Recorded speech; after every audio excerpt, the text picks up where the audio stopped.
I remember parking in veteran parking somewhere, and like somebody came up and they're like, "Oh, you can't park here," and I just looked at them and I kept walking. She's like, "Follow me," like, "Oh, that's veteran parking."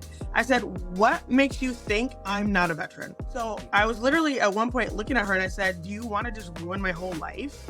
It's hard for me to understand how this gun can be a safety for you, but also on the flip side can be a tool for suicide. Like, how do veterans handle that?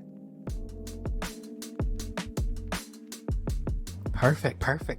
All right, well, let me do my intro. Hello, welcome to Kurious. My name is Cayman, and on today's episode, we have a mother, we have a author, and most importantly, well, we have a host of a podcast called Politics But Make It Fashion. But most importantly, for this episode, we have a veteran. And so please, let's welcome Amber. Although I don't have an audience, I'm going to put some audience claps in the Yay. background. Oh, thank you so much for having me. I'm super Well, excited to be here. well, thank you for coming on to my podcast and letting me pick your brain about things. But yeah, let me give you a little bit of what Curious is and, who I am. But, my name is Cayman. I'm born and raised in Minnesota. And I started, Minnesota. I'm trying to work on that. I don't know if it's like noticeable, but, but I also, if you see this fan in the background, I get very hot. So if you see me like this, it's because, or sometimes people take me to church. So I got to, get this thing out. But usually it's because I'm hot. But Curious is a podcast that I started, and I started in 2020 because I felt like, well, the idea came from 2020. It didn't really start until a couple of years of therapy, and I had to get some confidence. But most importantly, it's about a platform where I can learn from other people. I felt like there's a point in society where we all decided to stay in our teams, and if you're not in our team, then I don't really care about what you have to offer. And I just felt like it was heading in a dangerous spot. And I was learning that you have to be the change that you want to see in the world. I know Mhm. that's very cliche, but as I start this journey, I feel like it's very, very real. So that's a little bit about Curious. But I want to start off. First of all, how was your daughter's birthday? Oh, it was another girl's birthday party from Oh, her okay. school. Yeah, which I Gotcha. completely forgot about. And until like last night, and then I was like, Yes. okay, so then I looked it up and it's in the country, so it's like 30 hmm minutes away, and I was like, oh, okay, hmm now I got to change this because I completely forgot about this hmm birthday party. How old's your daughter and how old is her friend? They're 7, Okay, okay, first okay, okay. graders. Yeah, How is 7 going for you? How's that age going for you? I love it. I've honestly loved all of her ages. Like, I've Mm-hmm. enjoyed every single one. All of them are so different. Mm-hmm. She talks nonstop. Yes. She is an amazing reader, so she reads Nice. everything. Like, she'll Mm-hmm. be looking at my text message. I'm like, girl, stop. Mind your business. Right. But Yeah. she's great. She's my little buddy. It's just me and her and my dog. So Nice. Nice. that's my road dog. So she's with me all the Nice. time. Yes. Yes. Do you read to her? I have friends who have an 8-year-old and they read to him all the time and he loves reading. I hate reading. It's like I just don't get it. I don't understand it. It just doesn't like it just like goes away.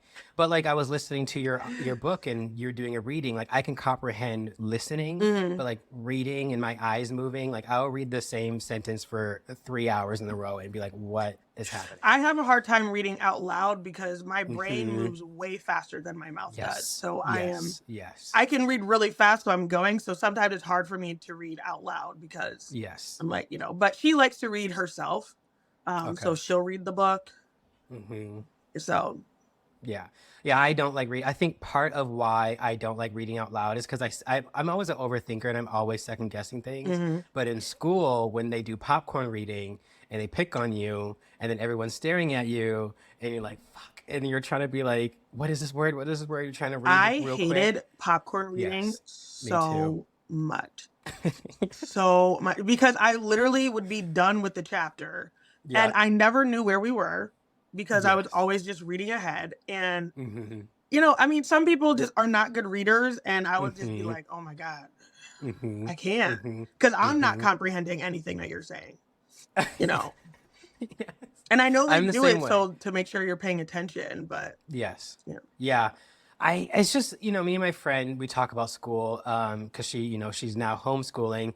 And I'm just learning that there's so many different ways people learn. Hmm. And it's just we're just trying to fit 1,000 people into a room and give them a test and move on. And that's what I hate about popcorn reading too. And we used to do tests on like how fast you can read. Like if you're reading this slowly, then you're at this grade level, which doesn't make any sense to me. I feel like the pace of reading should Yeah, I dictate your remember reading that. I level. remember that. Yep. Yeah. So that always is stuck with me. And I think as an adult, I'm like, never mind. But so yeah. Okay. So I asked everyone this question as we start. I love this question, and it gets so many different answers. So bear with me as I load up this question. But in this scenario, you have died. You are dead. You are deceased. Everyone gets a crazy death. Your death is that you're burying your children or your child. And because you were a Black woman, no one took your pain seriously and you tragically died on the table. So your family and loved ones are designated to write an obituary on your behalf for your funeral. What are some things that your family and loved ones will say in your obituary? They'll put my body on the steps of Congress. Yeah. They will. In a casket or just dead Nope, cold body? just there because I'm already dead now, and we're gonna use it to our ability. Oh my goodness, that's probably the best answer I had so far. They would just put me on the steps The of Black Congress. maternal death rate is something that I'm super passionate about. I Yes, love if when people are like, "Oh, what could you talk about for 30 minutes without that's yes, one of my things is the Black maternal death yes. rate. And me and my daughter, I had a horrible pregnancy, so many Mm-hmm, complications. We almost didn't make it. mm-hmm, We almost became a statistic, and luckily I had great insurance because I was active mm-hmm, duty. I had a car, I had insurance, so I didn't have to pay like co-pays. I had a mm-hmm, specialist because I was high risk. I was able to not be at work, and still be getting mm-hmm. paid and things like that. So I truly was very, very privileged. But I know that if I was not active duty, Yes, I would have we wouldn't have made it. I yes, know that and that 100%. yes, and I have that. Let me hold on. I forgot my phone. Give me 1 second, please. I just write all my notes on my phone, so I just want to make sure I have them. And Yep. part of benefits and all that stuff is things I want to get to part of this conversation. But let's start off, let's just start off easy. And I want to get to know you a little bit more. I want to get to know your upbringing, your life. I want to get to know what drove you to enlist and sign up to serve. In one of your podcasts, you said that your mom is Mm. a veteran as well. So is this something that runs in the family as, a tradition? I know sometimes it runs in the family as tradition. Is that Yes. part of your story? Yes, it is.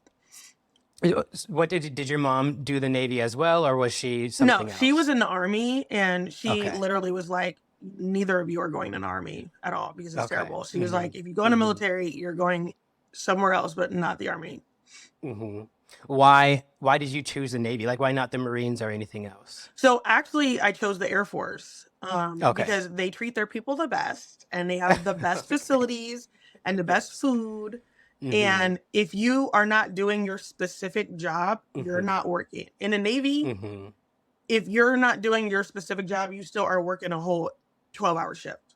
Mm-hmm. Mm-hmm. So I actually was going into Air Force, and I had student loans, and Mm-hmm. they were in default. And the recruiter was like, well, we can't take you because your loans are in default, so you need to get them into good standing. And I literally was like, if I had the money to just get my loans into good standing, I wouldn't even be here right now. Yes. Yes. So I was hurt about it, whatever, because me and my brother were going to go in for the buddy system. Mm-hmm. And so I couldn't find my recruiter's phone number. So I Googled it, and I called, and it actually was the Navy recruiter. The Air Force had the wrong number down there. Yes. So I talked to the Navy, and they're like, oh, what's going on? And I told them what's happening. They're like, we'll take you. Mm-hmm. I told them my ASVAB score, and they're like, yeah, you're good. We'll take you. And Mm-hmm. so that kind of was it. That was it. The rest was history. Mm-hmm. I remember, like, I don't know if they still do this, like recruiting. Like, I remember growing up And there was always, and maybe now TV consumption is different. I don't have as many commercials as I did when I was watching cable. But I just remember the recruiting commercials were like nonstop. Mm-hmm. And they made it seem so Action honorable, I packed. would say. Yes, action packed and honorable. And it's funny that you said action packed because before Jonathan Majors got into his hot mess that he's in now, the Army actually had a Yeah, recruiting yeah. commercial set I for heard him. about that.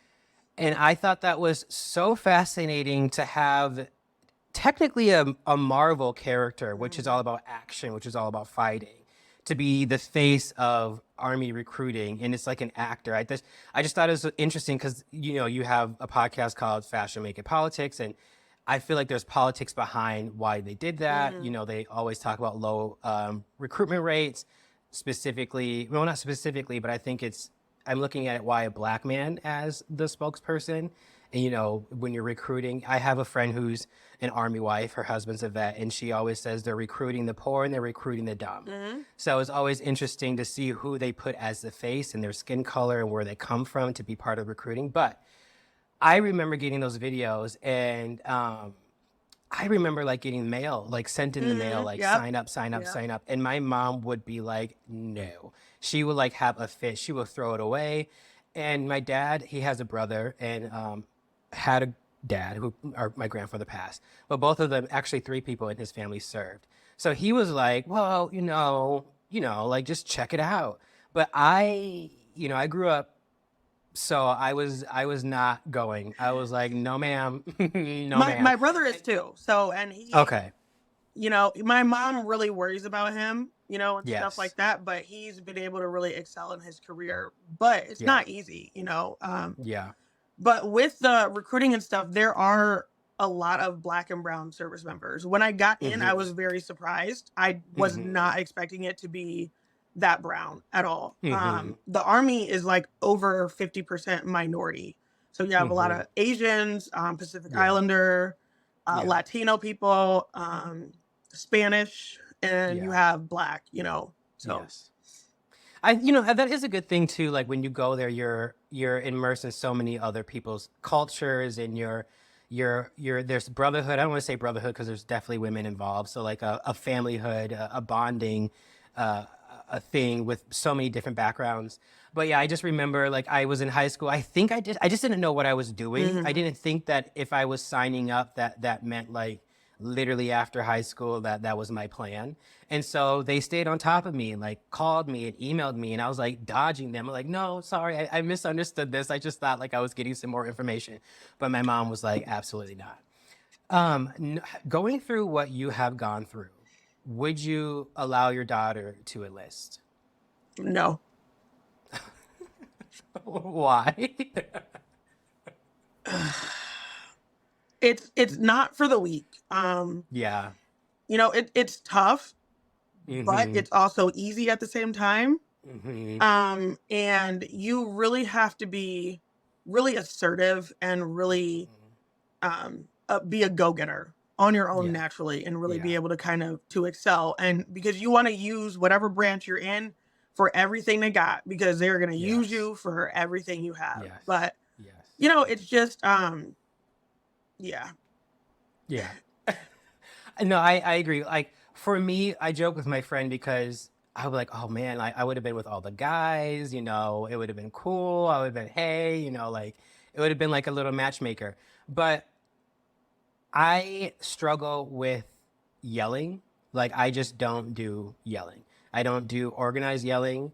I don't. I have a trainer right now, and we butt heads because he's like, I need you to do this, and I'm like, ugh, but like, I can get it done this way. So I don't know how well I would have done if I had a sergeant like yelling or for doing workouts and I'm like falling behind because that will get to me mentally. And I think a lot of times people underestimate, at least for me, like I didn't do any sports because of that, like organizing Mm. workouts, organizing hoorahs. Like that's just not for me because I'm already in my head. Like I'm already in my head yelling at myself and tearing myself down. So then when another authority figure does it or a castmate does it or a teammate does it, it really gets to me to a point where like either we're going to have a full on blowout or I'm just going to walk out. Yeah. So I knew that from myself. And then waking up early and then Okay, the showering waking up early together. thing, I still can't.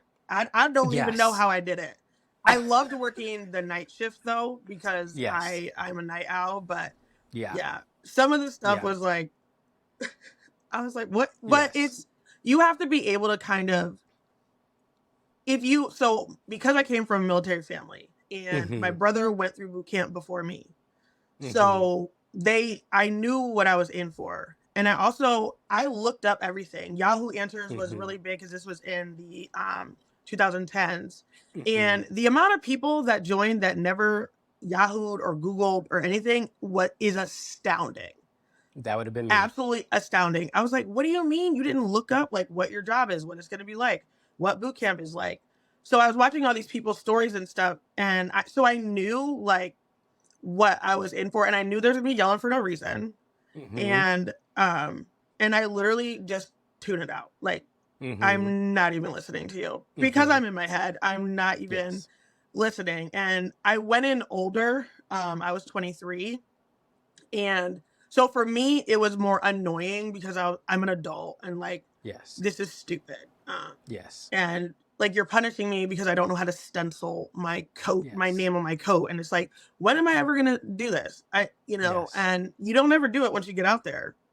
Mm-hmm. So you just kind of really have to like be of strong mind and know that Mm-hmm. it's literally not personal.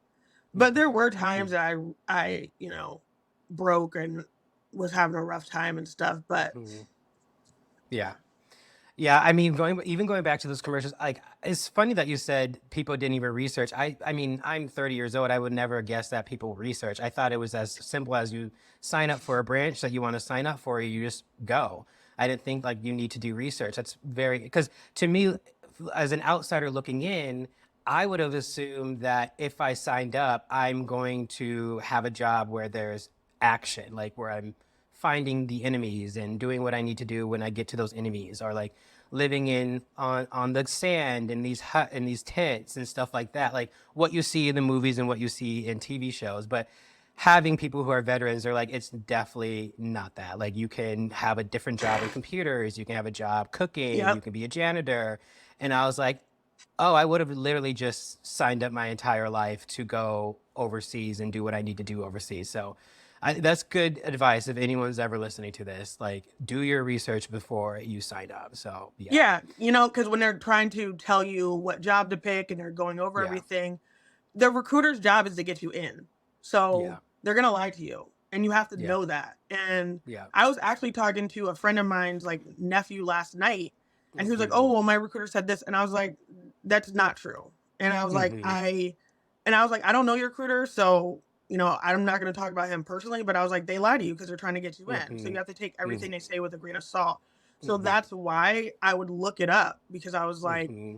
this is totally different than what you said. And even some things like once I got there were different and I was like, oh, this is what my recruiter told me I needed to do once I got here or whatever. And it wasn't Mm-hmm. that at Mm-hmm. all. Do you have any like interesting, fun stories? Like, I'm sure you've met great people, had great stories. Anything like, I don't want to say positive, but like any fun stories that you have, memories that you have that, even though if you're, and I don't want to put words in your mouth, but if your time there was not the greatest, was there any times that you were like, you know what, at least I had this, or at least I met this person, or at Oh, least it was I fun. got this Like story? Okay. there were definitely some great times, wild times. Yes. Yes. You meet people that you're going to be lifelong friends with, trauma Mm-hmm. bonding. And Mm-hmm. you're in different countries and you're hanging out and everything. And, yeah, for me, it was just seeing the things that I could do. And I never Yeah. thought that I would be able to do any of those things. And being so Yeah. surprised in myself at like what I could actually do and what I could put my body Mm-hmm. through and things. So I just learned that I was um, a lot stronger than I thought I was, Mm-hmm. and just a lot better than I thought I was. And so for Mm-hmm. me, that was kind of like the really positive thing about it. Mm-hmm. Yeah, whenever I talk to people, I have friends who are vets, and they're just so tactful now. Like not that I don't know who they were prior, but like now that I know them as a veteran, they're just very resourceful and they're very fearful. There was one time I was traveling with my friend and her husband, who was the vet, and we were staying at an Airbnb and we were checking it out, and then we were like, okay, well, let's go to the restaurant. And we came back and we noticed like the side door was open, like Mm-hmm. everything was open. And so me and my friend like froze, like, what's going on? And then the husband, who's a vet, like thought, didn't even second guess it and just like went through the house to check all the rooms, and he was like, we're all good.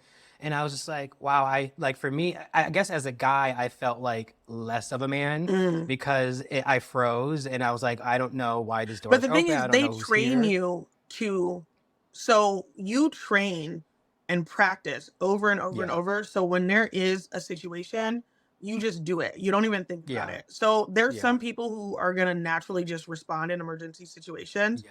There's a lot of Yeah. people who won't, you know, who won't Mm-hmm. know what to do, who will just freeze. Mm-hmm. So you get trained over and over and over.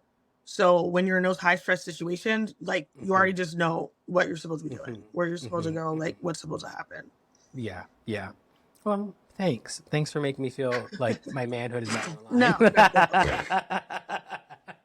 Okay, well, I want to talk to you about veterans, their experience. How can we help? Like I said, I have a friend who is an army wife. We sit around, we talk about things, and she has educated me a lot. And you talked about how, one thing I've learned from listening to your stuff and listening to her stories is, like you said, and like she has said, people who enlist. I thought that you guys get the red carpet treatment when you guys come back.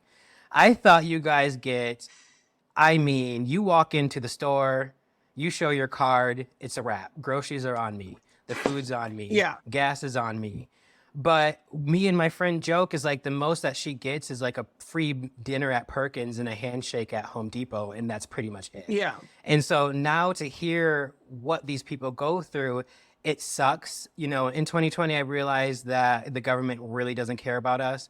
But hearing your story, hearing their stories is like you were a pawn in a massive game and you, Yeah. I mean, and a yeah, lot of people think that. A lot of people think we make a lot of money yes, because our defense budget is so high, but that does yes. not go to us and goes to defense contractors and planes that don't work. Yeah. And so also being a woman, people Yes. assume you're not the veteran. They Mm-hmm. assume that your husband is the Mm-hmm. veteran and stuff like Mm-hmm. that. So like I've gone to get a military discount or something. They're like, oh well, you have to, I was like, I'm the vet. Like it's me. I remember parking in veteran parking somewhere, and like somebody came up and they're like, oh, you can't park here, and I just looked at them and I kept walking. She's like, follow me, like, oh, that's veteran parking. I said, what makes you think I'm not a veteran? Mm-hmm. Mm-hmm. How does that make you feel to know that? I guess the question is like, one, how does that make you feel, and what do you have to look like in order for you to park there and not be harassed? Right. I really thought the uniform was gonna be a shield from racism because it's, Yes. oh, we support the troops, oh, the vets or whatever, whatever, all this stuff, but it is a very specific vet. It is a white Yes. straight man, and they support them, but a lot of the other people, it's almost like they just Mm-hmm. don't even assume that you're Mm-hmm. a veteran, Mm-hmm. and Mm-hmm. you have benefits and you have things, but nothing's easy. You gotta definitely Mm-hmm. like fight Mm-hmm. for it and and Mm-hmm. do stuff. And Mm-hmm. I take advantage of every veteran discount I can As you because should. it's there. They have them at the dispensaries, so Yeah. which is great. And there's what's crazy though is places that are around military installations and stuff, they don't offer military discount around there, which Yes. is weird. I Yeah. mean, yes, there's a Yeah. lot of people, but also like that's weird. Um Yes. Dispensary as in weed, yeah, right? yeah. Hmm. Okay, so interesting because the vets that I know who have smoked absolutely hate it. Like it gets them paranoid, but a lot of them love coke. Like it's just like a thing. Like every vet not every, like, I'm not saying I have 30 vets that I know. I only have like 3. So the vets that I know hate marijuana but love coke. Is there a reason behind this, or It's when your brain will not stop, coke will quiet your brain. And it sounds weird because it's an upper, and people think like you're partying or whatever, but a lot of times it allows you just to kind of like chill out, and feel normal, and be able to feel normal. So yeah, I mean, I get it, completely, yeah, and stuff like that. yeah, And weed, it really depends, because you I can't smoke sativa because it does yes, give me more anxiety, yeah, and things like that. So I do like make sure I'm indica or a hybrid or something like that. yeah, But yeah, I would say like try it and see if it works for you, and if it doesn't, then try yeah, something else. And yes, yes. Well, I'm 420 lover all the way, mhm. so I found my path and my rhythm on that. But yeah, when I hang out with friends, and like when I'm sitting with my friend and her husband who's a vet, and we're smoking, he wouldn't do that. But if other things are around, he'll probably do that. And as I never ever thought about it quieting your mind, because both of them, when they're on it, they are more alive, like they're just more vibrant and more sociable. And whenever I don't ski a lot, I really don't care to ski. But when I have, I don't get, I don't get a vibe. Like it just doesn't work. Like it doesn't feel anything. But yeah, it's so interesting because one of the guys I didn't know was a vet. I met him later in the life. We go to these raves, and then I just randomly sat down with him, and he was like, "Yeah, I served." And I'm like, "Oh wow." And so yeah, I didn't know if there was a correlation to that, but yeah. Okay, so I just got done listening to your 72-hour hold. First of all, let me get the title right. I don't, 72 Hours of Hell, My Time at the VA. So you wrote a book about I believe you said it was, you went into voluntary hold, correct? Mhm. And then it shifted to involuntary hold. Yes. And then you had this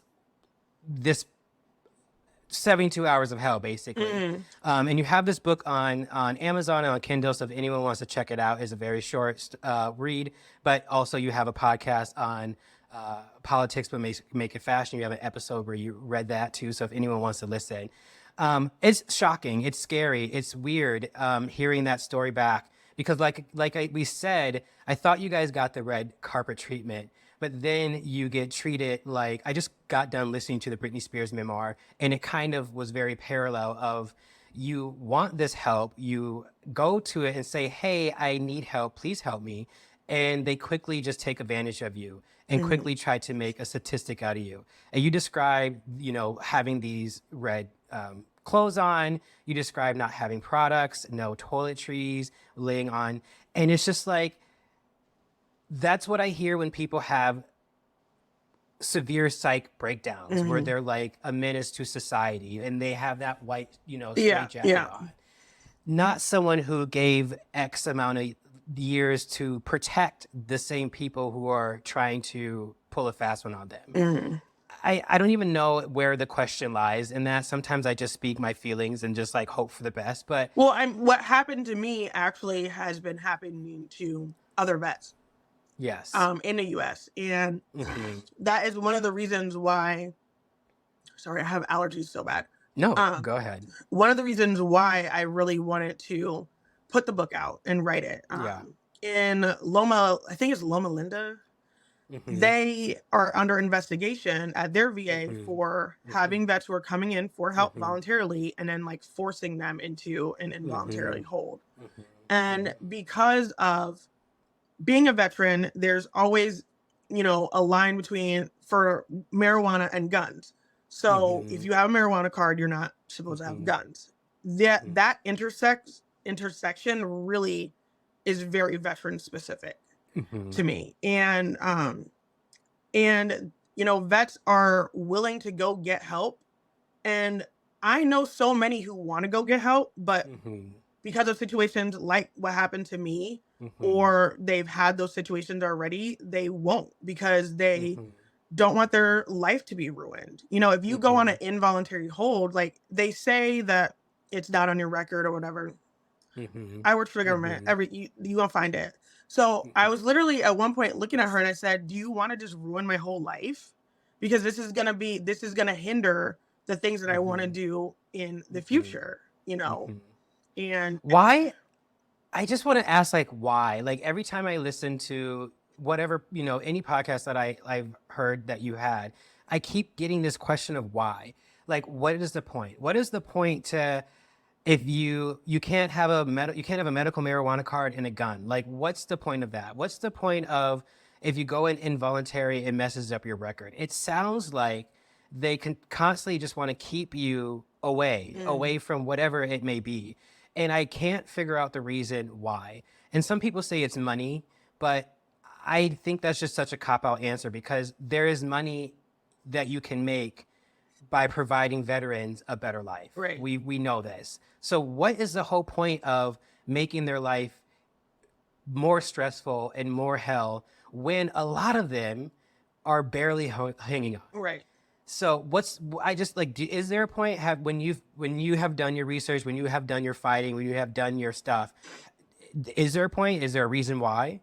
Honestly, I mean, that's a question I ask myself all the time. Why is it so difficult? Like, why is the Yes. system so goofy? Why is it so complicated? And, Yeah. I don't know. It's Yeah. an old system. We need better management of the Yeah. VA. We need to make sure that they're all the same across the board for your standard of care because, I've been to VAs that have been horrific. I've literally walked out. And there was one I went to in Virginia. There literally was like blood on the Mm-hmm. floor in a waiting room. And I was Mm-hmm. like, I'm not dealing Mm-hmm. with this. Yeah. Um, so and then also there's another piece which is really seems really weird, but it's almost like a lot of people think veterans are just really crazy and we're just gonna flip out all the Yes. time at like the drop of a Yes. dime. So I think Yes. that has a lot to do with the marijuana card, and also marijuana is still Schedule 1 Yes. drug and thing like that. There's actually vets who are working with Biden who are trying to get that changed so that it could Mm-hmm. really help veterans out and stuff like that. Mm-hmm. But honestly, I mean, I don't know. I wish it Mm-hmm. was more simple. And to me, it's like you have to prove that something's wrong with you. And it's Mm-hmm. just the most ridiculous thing, you Mm-hmm. know? Mm-hmm. Mm-hmm.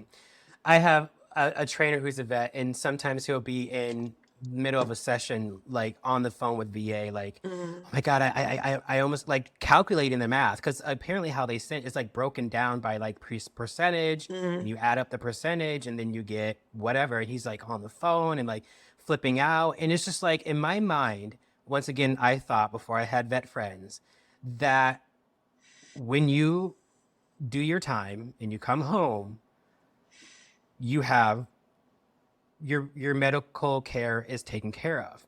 I was even more naive and thought it extended to your spouse and kids. Comes to find out that it barely even goes to the person who actually served. And then you have to fight with them to get rights. And I guess you have to have like a limb off or some severe damage in order for you to get 100%. But I think just going there is damage enough and should get you 100%. Do you, Well, because I'm all not, vets go ahead. can't even use the VA, or they don't all Yes. have the same coverage and things Yeah. like that. Like my mom has different coverage than I do for the VA. Like I'm Mm-hmm. 100% Mm-hmm. covered. I don't have to pay for anything, Mm-hmm. whatever, whatever. And also, due to my rating and stuff, I can go to a civilian hospital and they will like Mm-hmm. the VA will pay for it and Mm-hmm. stuff like that. But that's not always the situation with people. Mm-hmm. And and there's a lot of people who just don't even try Mm-hmm. to go and get benefits or do it, or they don't even know where kind of to start. Mm-hmm. So it's a hard process, and Mm-hmm. it's work. Like you're Mm-hmm. you're literally fighting with them all the time, and it is Yes. so Yes. frustrating all Yes. the time because Yes. I'm like, I am sick, I do not feel well. Yes. What are y'all doing? Yes. Like, Can you not go to a civilian hospital? Is that you can't do that? Or you can, but like for the majority of people, they can't go to civilian hospitals?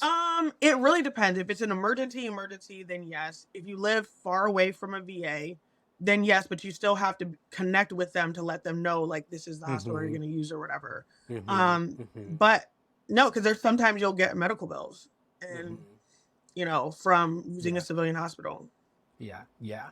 You listening to your TikTok, listening to your podcast, there's a suicidal cloud that I'm hearing, that I'm gathering. And you said a lot of people, I can't remember what you said a couple minutes ago, I might be paraphrasing, about how people assume that when you come back you're suicidal, or like we should watch you. I'm a victim of that. I'm like, oh my God, like, do I have to blah blah blah blah? But luckily, hopefully I have changed that. You also talked about too with guns, right? You said guns are safety, but guns are a red flag. And with I don't want to compare everything to American Sniper, but in that movie, how it ended, he goes to a gun range and he does what he needs to do. How It's hard for me to understand how this material, this gun, can be a safety for you, but also on the flip side can be a tool for suicide. Like, how do veterans handle that? When you talk to them about guns, because you said it's safety. When you went to the hospital, you gave your guns away, but you felt safe. I feel like there's a lot of veterans out there that feel safe with guns, but it also is for the loved ones around them. Do I need to keep my eye on that? How can civilians, or how can people juggle that? This is also a safety thing for me, but yes, this could also be a tool for the bad. It's a gray, it Yeah. it's a definitely a gray area, because veterans, we kill ourselves better. We're Yes. accurate, we use guns. And so that's the most accurate way. And so that's what we do. So there is this issue, because most vets, if they're killing themselves, they're using a gun, a Yeah. handgun too. Yeah. So there is that issue. But at the same time, when you are deployed, when you're overseas and stuff, your weapon becomes part of who you are. Yeah. I'm sure you heard the Marine, "This is my rifle." So Yes. it's like, these are the tools you have. You get used to them, comfortable with them, Yeah. and you do feel safe, because you know that they can protect you, and you know how to use it, and things Yeah. like that. But there definitely is a balance between Yeah. those things. And there's, like you said, there's times I gave my guns away to my friends, because I was like, dude, Yes. I'm going through it. Like, Yeah. you know, Yeah. Can I ask, like, and if you don't want to talk about this, is fine.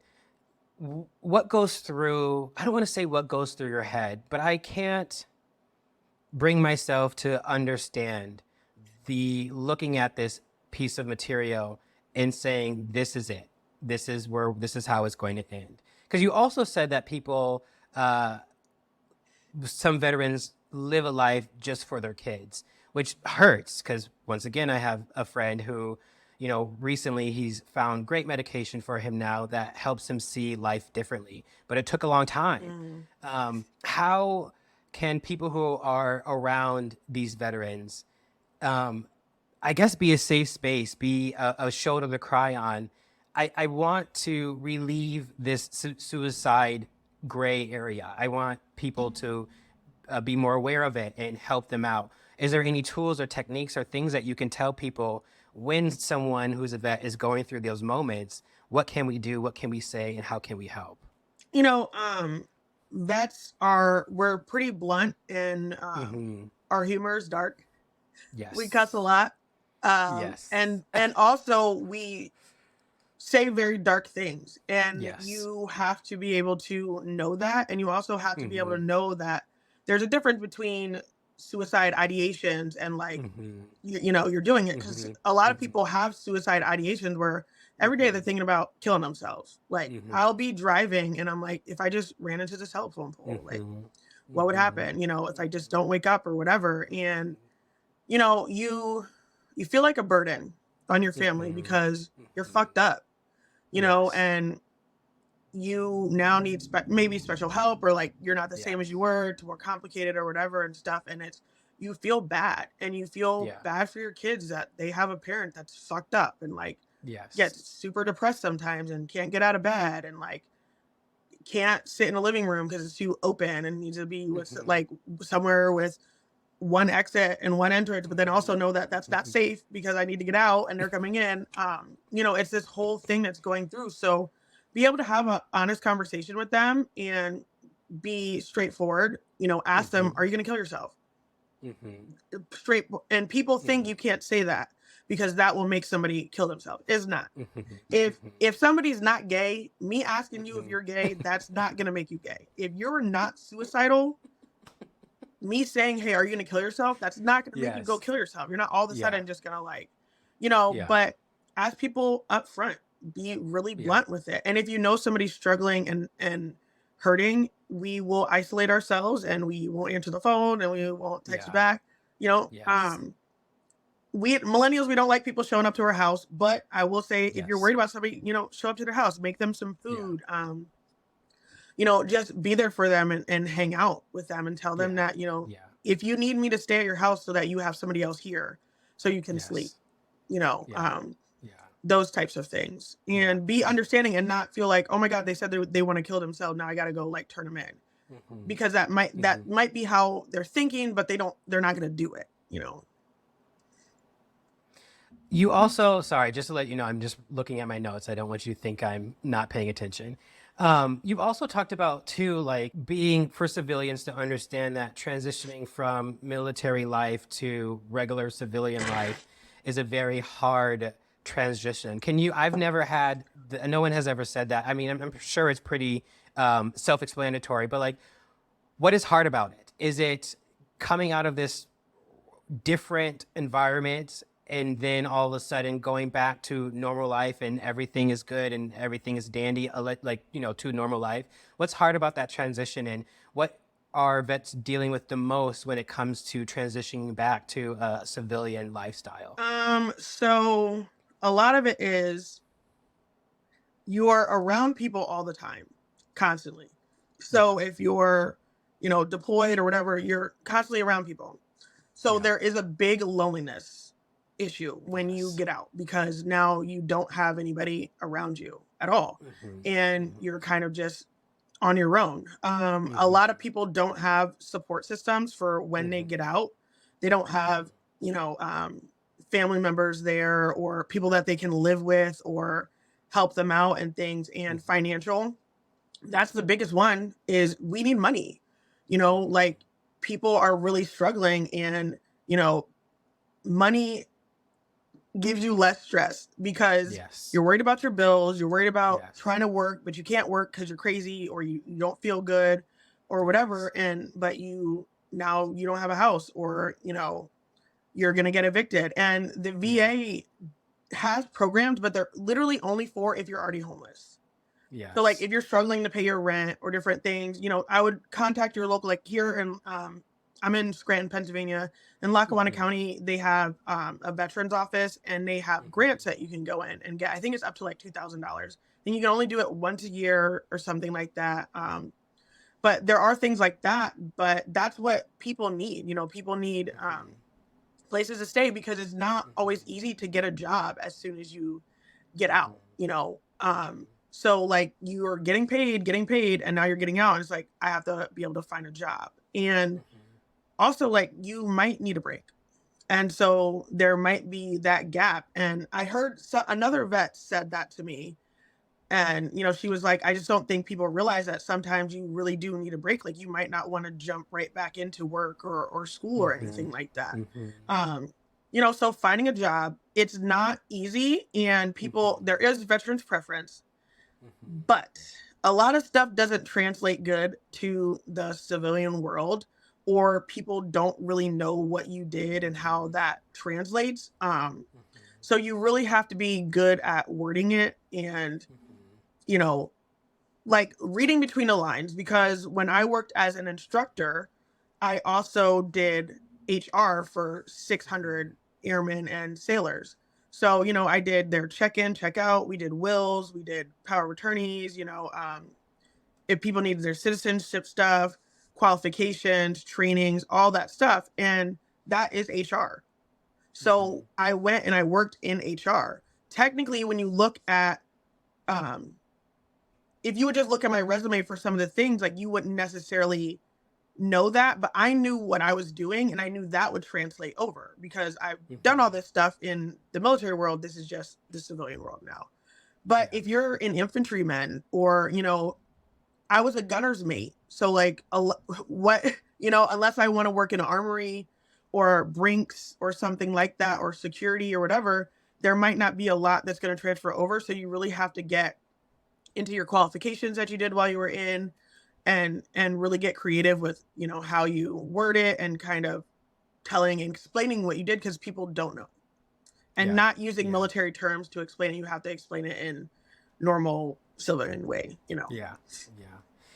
It sucks because once again, part of that that marketing to enlist, you assume that as soon as you're done, there's jobs. Like, you don't need to be qualified. You just put your life on the line for me. I mean, yeah, you get a job. And working in corporate America, it sucks too because corporate America is kind of slightly a joke. I'm just going to keep it honest. It feels like a daycare for adults because although I have my qualifications in my education, it still isn't preparing me for that particular job. Mhm. That particular job, I will learn how to be a better employer as I continue to grow into that position. And so, like for me, I'm a project manager. I've been doing that for 7 years. I just got promoted to a new position. It's a whole different animal. And the reason why I say that is because it's like, so then why can't we get you guys jobs? Because in reality, I don't want to say education in But requirements a lot don't of people matter. It also matters. go back to they think we're all crazy. And they Yes. also think that we wouldn't fit in with the work environment. Like we wouldn't mesh well with people, that we're really uptight and really stringent Mm-hmm. and really, Mm-hmm. uh, Mm-hmm. gonna go in there and be a drill sergeant. And for the most part, Mm-hmm. people aren't. There are people that are like that. And for some people, Mm-hmm. it does take a while for you to kind of get over that, Mm-hmm. to unlearn it. But there's a lot of people who just want to come in and go to work and stuff. But will you fit into the work culture and, you know, all these different things. So But those are things that I face too. yeah. Like, Okay, I'm back. no problem. Um, Let me hold on. I just had okay. So how do we get vets? How do we get them to trust people? Because from your experience with the 72 hours of hell, I can understand why you don't trust people anymore.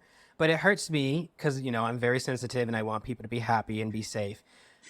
How can we get vets to start trusting in people and leaning on people for help? And what can we do to make sure that, hey, you may have tried this therapist, it didn't work, but like listening to that story, it made me want to be a therapist only for veterans because I want them to have a place where they can talk, and I guess that's why I have a podcast. And so it kind of makes sense, but it seems like there's a lack of trust. How Mhm. can we mend that trust? How can we build that trust so veterans can get help and not feel embarrassed, not feel like a loser? We need more vets to work at the VA. Mm-hmm. We need more veteran social workers and Mm-hmm. veteran counselors and therapists and Mm-hmm. things like that. I think that's really important.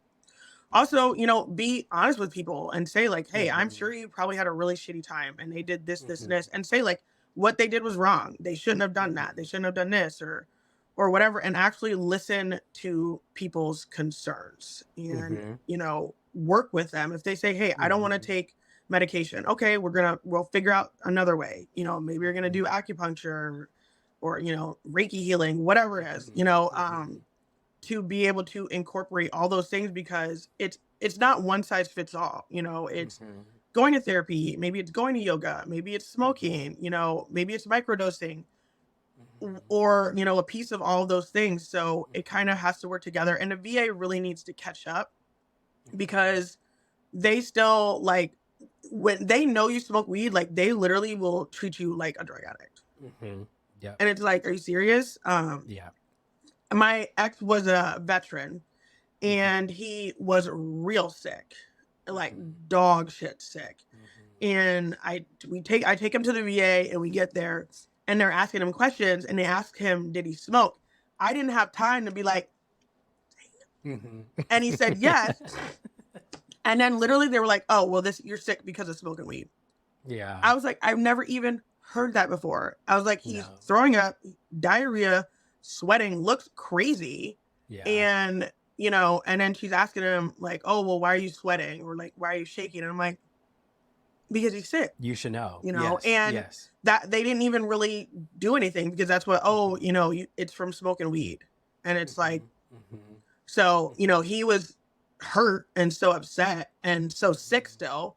And he was just like, I want to leave because they're not, doing anything for me. And so those types of things are, Mm-hmm. important to address and say, like, Mm-hmm.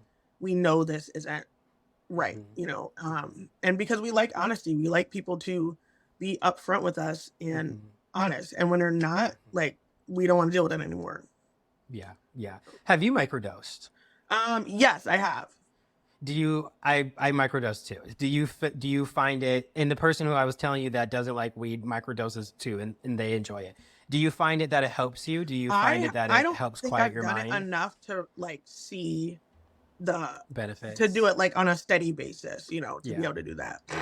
Yeah. I mean, it's hard when you have a daughter or you have a child. You can't be microdosing. I mean, you can around kids. I don't know. I'm not a parent, but the people who do mushrooms, they're like, my kids need to be with grandma if we're going to do this. So, but yeah, this might be. I don't know. I'm just going to ask this question because you said be blunt. Is after everything that you have gone through and everything that you listened to with all the veterans, is it still worth it? Is it still worth it to sign up? Yeah, because I have my master's degree.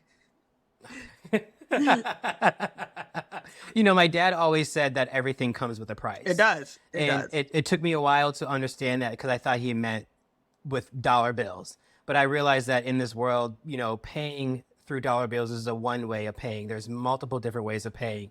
And so I guess, it's not always gumdrops and rainbows, but you got your master's degree out of it. And Right. some And I people learned a get lot about benefits and myself. stuff. I grew up, Yeah. I got to see a lot of the world, be around different kinds of people, learn, become a leader. Yes. Yes. I drove an aircraft carrier. So like that's cool as Yeah. shit, Yes. I drove through the Suez Canal.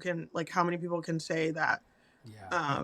they were able to do that and everything. So Yeah. yeah, like there are cool things. And when I went in, I knew that I probably wasn't gonna make it a career because I really Mhm. wanted to go to school and finish my degree and everything and have it Mhm. paid for. So I knew going in that that was my goal. So everything I was doing was working towards that. Mhm. Getting every qualification I could, doing knocking anything out, any extra stuff I could get, any type of extra training or whatever, because I knew Mhm. that those things will translate over. I was an instructor, so like I had to get qualified to become an instructor. Yeah. So that can translate over. You can say, hey, I'm a public speaker and Yeah. things like that. So it Yeah. definitely can be worth it, but Mhm. you really have to have your goals set and really be assertive Mhm. and go after them, because I knew so many people who came in and they got out at the same rank. Just Mhm.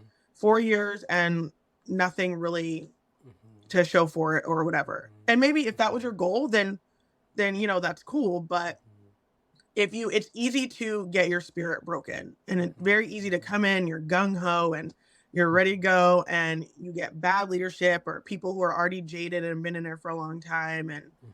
people telling you no to stuff, and you have to really just keep pushing forward. Mhm. Mhm. Mhm. You anything else, like anything that to wrap up this conversation, because I also want to talk to you about fashion. I don't know if but I is always there want to anything talk about else? clothes. Okay, perfect. Is there anything else that we should know, civilians should know, people should know, working with vets, being around vets, something that we haven't touched on, like, or just if anyone can take anything out of this conversation, what should they take from this? On my TikTok, and I had videos about, what do veterans want? And what Yes, do they want instead of a thank you for your service? yes, yes, Support and benefits, and be able to get housing and not yeah. face housing discrimination because I'm disabled, which is a Hmm. thing, which is happening, Hmm. So like there's so many things that everyday individual people can do, you know. Hmm. Um so I had a landlord be like, well, I don't want somebody who's not employed Hmm. or who's not a professional. you Yeah. know, because I was disabled. And I was like, is that number one, that's not legal. Yes. Number Yeah. two, like what? You know, Yeah. so there's so many things that are still hindering in a way that everyday people could do. Because you can say you support the troops and veterans, but if you're not going to rent to veterans because they're disabled, then what are you really doing? I love that. Okay, let's talk about fashion because I like to talk about fashion. I don't know how heavy this would be for people. Sometimes I feel like I might need to put a disclaimer. I don't know. To me, this is fine, but I don't know if people are going to listen to this. Or like, I wish I had a warning. But where did you get your fashion sense from? Are you into Are you designing fashion?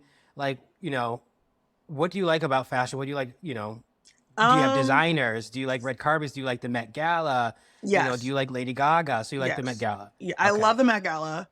I grew Yes. up Did you like this watching. past theme? Yes, I'm excited about Okay. it. I am excited about Okay. it. I grew up watching the Oscars, Yes, me watching too. E, the Yep. Fashion I love Police, E. and Yes. all of those things. And I love how you can express yourself with your Mm-hmm. clothing and Mm-hmm. change your vibe. Mm-hmm. It took me honestly kind of a long time to figure out what my style was Mm-hmm. because I had this idea of like, okay, when I'm 30, I need to like look like a 30-year-old. But Yes. what does that actually mean? Yes. Can I still wear my chucks and skinny jeans Yes. and just a t-shirt or whatever? Yes. But it took a while for me to get comfortable and to be able to wear things that I know I like and other people might think Mm-hmm. it's weird. And Mm-hmm. that it can be okay, Mm-hmm. and being able to just kind of go for it and Mm-hmm. not be afraid to wear what you want. And Mm-hmm. I'm more of a little emo goth, call myself a little Mm-hmm. goth professional, Mm-hmm. but so I like that. That's my style. And Mm-hmm. and for a while I didn't, it wasn't like I felt ashamed, but I was like, oh, I can't wear this in a Mm-hmm. professional setting. And so Mm-hmm. figuring out now kind of just how to do that and be okay with it. And you can wear, a cute little outfit and throw your harness on, or there's Mm-hmm. different things that you can do to make things your own. Because when I worked in HR and I had my first like office job, Yeah. I had nothing to wear because I Yeah. just got out the military and was in college. So I went out and I was like going shopping and I bought a bunch of stuff that I didn't even like. Yeah. I didn't like it, but I felt like that's what I thought I had to wear, Yeah. and Yeah. so then kind of within my second year there, I really started to like, okay, I'm just wearing whatever I want, like Mm-hmm. Mm-hmm. hone it in and kind of do my own thing. I do Mm-hmm. not design any fashion. I do like to just put different stuff together and Mm-hmm. kind of see how it works and try on clothes. I'm always playing with different things. I love to mix different fabrics and textures Mm-hmm. together and stuff like that.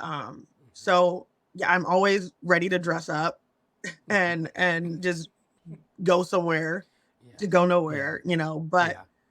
yeah, I think clothes are important. I don't think it's silly. I think it's an important thing. We wear them every day. We have to. Yes. And so why not wear things that you feel comfortable in and that you love Yeah. and Yeah. be okay with people thinking that you're weird or they don't like it. You Yeah. don't have to like it. Yeah. Like, okay, you think my dress is ugly. Cool. It's mine. So Yes. Yeah.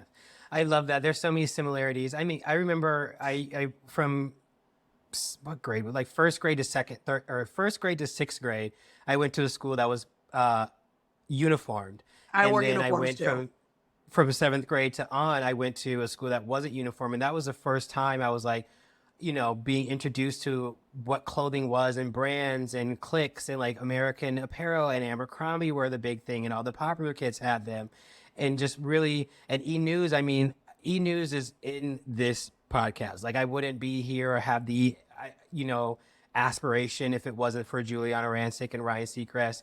Even as a little gay boy, I will have like the blanket around my waist and I would pretend I'm on the red carpet Hmm. and like Juliana Rancic be like, "Who are you wearing?" And I I'll be like, pretend I was "Oh, giving like my Oscar speech and like, yes." oh, yes, Wearing absolutely. like Oscar Interviewing de la Renta or everybody and something. like, Yeah. Yeah, yeah, I love that. And even now, like, I'm 30, and I'm dealing with that too. Like Y2K, the early 2000 era is popping now. That's my era. That's where I was growing up, and now I'm like, you know what? Like, this is our time. Like, fuck what everyone says. And I'm going into these. I have friends that like to rave, and like I like to go to raves too. So they're like, for New Year's, let's like dress up, and I'm getting nervous, because I feel dumb. I feel stupid, and sometimes I wear a bandana. I'm like, I'm not a bandana person, and I'm wearing baggy things and jewelry. I'm like, I'm not this person. But I had to tell myself that like no one knows who you are. Right. Like no one knows who you are. So when you meet them with a bandana and jewelry on, that is who you are to Right. them. It might not be who you are to yourself, And you but might not. You eventually can to try them. things and just not really like them, Yes. Yeah. Yeah. So okay, who are some of your fashion icons that you love, that you look up to? Ooh. Um, um, d- Beyonce? no. Yes Me and too. no. Me Yes and too. no. Me too. Me too. Um, Me too. she's more classic style than I am, so Yes. I think Yes. she's beautiful and I love how she dresses, but Yeah. not really for me. I do love Lady Gaga's sense of Me style. too. Yes. I love like the edgier people who Yeah. I love Little Nas X, his style Yes. and his sense of fashion, and he just be wearing whatever and stuff. Yeah. And even when people just kind of stay in their own lane, like I may not like it, but that's Mhm. what they want, and it looks good on them, and it works Mhm. for them and things like that. Mhm. So Mhm. I also love like Mary J. Blige and Mhm. Aaliyah's fashion and incorporating kind of Mhm. that tomboy style, Yeah. street style in with other like classic pieces and different things and mix matching and get something expensive but then Yeah. wear it with something cheap and Yeah. I don't really Yeah. have a lot of favorite brands, honestly, because if I see something that I think is cute, I'll get it. Yes. And Agree. so I'm not really beholden to any brand or anything like that. Yeah. Yeah. For me, like I just spent $300 on Amazon because I bought all of my stuff on Amazon. Because also I'm very conscious about money. Like I just spent $230 on a pair of boots, and the only reason why I did that is because I still have a pair of boots that were $70 that I had since 2017. So if I can keep these $70 boots, then I probably will keep this What kind of boots are they? 230, which Chelsea? no, they're these Nike boots. They're like a mountain crossbreed mountain. I'll just Oh, show I you. want And I that want, new Nike jumpsuit. The Nike I like haven't seen the Nike jumpsuit. it's like Fit Track or something or whatever, but it's cute. Let me see if I can show you these. I don't know if you can see them. Oh, I do. I see them. Yeah. So I want them because they're great for the winter, and they're great if I go raving, like I'm going to some places in the summer, and that's where I can dance all day and I truck wear boots whatever. probably almost every day. Yes. I love combat boots. I've loved them my whole Yes. life, growing up, and so I Mm-hmm. am a boot Mm-hmm. connoisseur. I love me some Mm-hmm. boots. I Mm-hmm. really don't ever wear sneakers unless they're my Mm-hmm. Chucks. Mm-hmm. Whose style do you not like? Like, who does everyone prop up and you're like, I don't get it? Like, for me, it's Harry Styles. I think it's performative. I don't care for it. Taylor Um, Swift. I'm like, what is okay. this? What is this whole thing? They're going to get you, girl. The Swifties are coming for you. But does she have a style? I don't know. Okay. Know who I do love? Blake Lively. She does not have a stylist, Okay. and Blake be Blake in it. I love She it. does, but every time I see her in the Met Gala, I'm like, can we do something different? It's always like this long dress that's like taking up every stairwell. Because what I like Um, about her is she does take a lot of risks though with her yes. fashion and everything like that. Yeah. So What about Kim Kardashian? first of all, I love her, and I have no Okay. shame. That is my boo. That Do is you like the Kardashians in general? Okay, me too. Me me too. too. I do, but I loved them growing up when I was young. Like, don't be so fucking rude when she hit them with the Oh purse, my or like god, they're doing amazing, sweetie. Like those were the pinnacle you're years. taking a But selfie and your now, sister is in jail.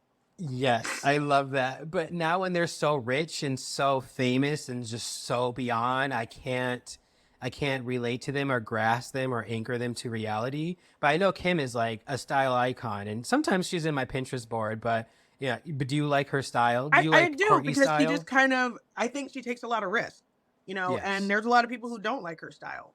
Yeah. And I Yeah. loved her pregnancy style because I really Yeah. felt like she embraced her body and didn't try to hide it. And, Yeah. she was criticized for it, but now when you look at pregnant celebrities, they're Mm-hmm. doing kind of what she did, and they're still wearing their Mm-hmm. heels, they're showing their bellies, they're Mm-hmm. wearing tight fitting Mm-hmm. clothing, Mm-hmm. all those things. And I was like, oh, I like that. Mm-hmm. Mm-hmm. Sometimes I wish I was famous so I can show my style, because I feel like men are still stuck. Mhm. It's either the suit or it's like Harry Styles, where we put you in a dress and you're like this like androgynous character. And I'm like, is there an in between? Is there a middle where we can have men that to express themselves?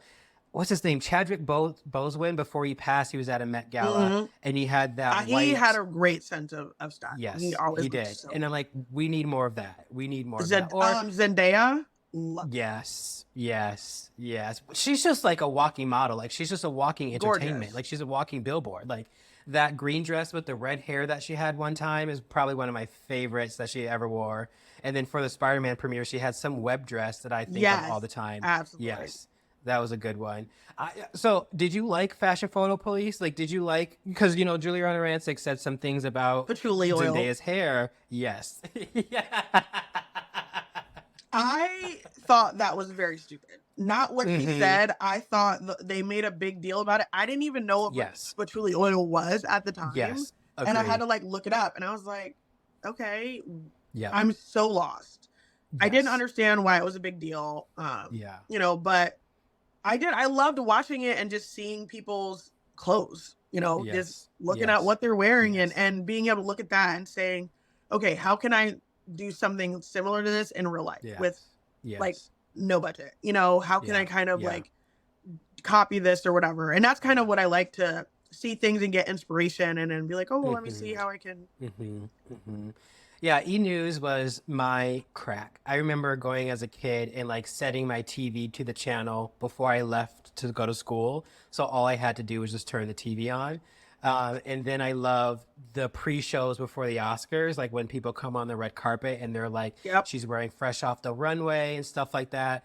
Those were some good years. I wish they can bring that back in some sort of fashion. I think they slightly are, but maybe because I don't watch a lot of cable anymore, Yeah. I don't see E-News. But I wish they brought that back. But yeah, It was a well, time. it was a great time. But then it got canceled because Joan Rivers. But I mean, I still love Joan. One Hey, of my favorites, one of my Joan was doing icons. it. She was, They knew she who was Joan was. exactly, exactly. And Wendy Williams, one I of was my literally favorites. about to say Wendy Yes, Williams too. I was literally yes, about to say Wendy Williams. The Black Barbie. I grew up listening to her on the yes, radio. yep, yep. I I used to, loved her. And then when yes, she got a show, I was like, that people were like, oh, she's this, that, or whatever. And I'm yep, like, yes, but she's also an entertainer. So, yes, and it's her yes, job to tell yes, stories and yes, gossip and yes, talk about it or whatever. I'm like, yes. you knew she's the same person she was on the radio. Like, Yep. Yep. I just think there's a flux of audience that come in and out. And the longer you go, the more new people you get. And then society just gets weird with their sensitivity. mhm. I miss Wendy Williams because I feel like we didn't get a proper goodbye. I felt like just out of nowhere, she Yep. was out of there. And it hurts because I was like, I said this story before, but when I had a college roommate, he was like, I know every single day at noon, you'll be sitting at your desk eating a sandwich, watching Hot Topics. Hot And he was topics. right. I love Hot Topics. Mm, Like that was my stuff. Even when she passed out wearing the Statue of Liberty yep. outfit, I was just like, but yeah. Yeah, yeah, yeah. Okay, well, I want to be respectful of your time. I know you had a birthday party. You might have other things, but Amber, thank you so much for taking the time out and letting me Absolutely. pick your brain about VAs. And I'm just very honored, and I thank you so much. Thank you. Thank you. Yeah. Thank you so much for having me. And my book is out. It's available Yes. on Amazon Kindle and also available on paperback. It's called 72 Hours of Hell, My Time in a VA. I have a podcast called Politics But Make It Fashion. We're everywhere that you listen to podcasts. You can find me on social media, Amber Viola or Politics But Make It Fashion. And I just started a new series podcast called My Culty College. So Mm-hmm. it was about being in a very fundamentalist, evangelical, Mm-hmm. extreme Mm-hmm. college. So yeah, definitely come follow me and get my book. It's small. It makes a great stocking stuffer. Great, awesome. And I will link everything down below. So, and also I say this all the time to all my guests. If you need someone on your podcast, if you need someone on your live, if you want to have a podcast about fashion or whatever, I'm available. Yes, so absolutely. if you need someone, let me know. Let me know. Yes, because we can go into like I want to talk about Yes. Cosmo magazine. I want to talk about Yes. Jane magazine. I Yes. like everything. Just Yes. What other like GQ? I remember the beginning of YouTube. I would just sit and watch fashion runway shows. That's what I did. So Calvin Klein. That's how I found a Yep. lot of the guys that I like men's fashion. Yeah. So yeah. absolutely. Awesome. Okay. Perfect. Well, thank you. I think